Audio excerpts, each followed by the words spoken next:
It's this antiquated 1970s technology that we were still using in 2012 and much of Europe still uses. It's quite amazing, actually. The way it works, it's a hidden broadcast within within the television signal. And when you hit a button on your remote, the text appears. That's basically, in layman's terms, how it works. If you want me to go into a little bit more about it, there's this thing called the vertical blanking interval, which you don't actually see when you switch on your television. But once you hit that button, you get access to it. It's like a whole Easter egg within your television.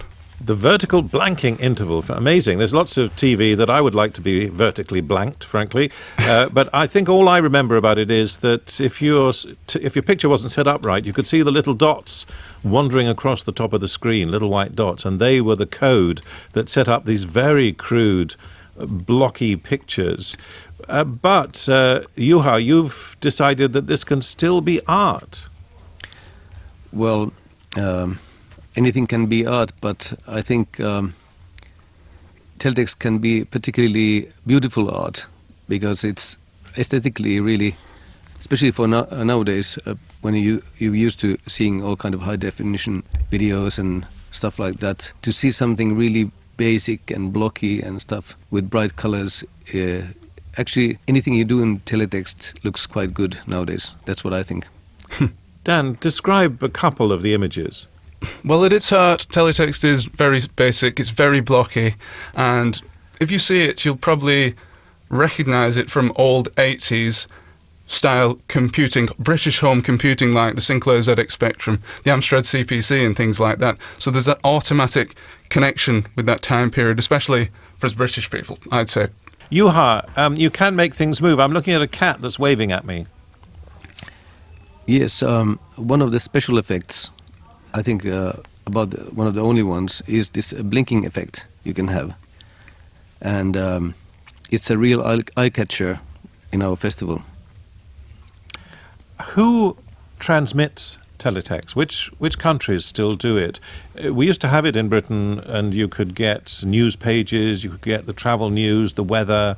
I think holiday booking was very popular on the commercial channel using teletext, but that's all gone now. So who's using it? Well, actually, when we started off with this festival in 2011, we thought that not very many people at all, but slowly we discovered that most of Europe actually uses teletext, and it's used a lot, even if there's internet and stuff, but people still like to get, for example, sports results and the weather and stuff like that quickly without any navigation and things. So it has really kept teletext popular, and I mean, you should really open it up in BBC again. Yes. You think I have any influence? And tell us about the month-long teletext art event.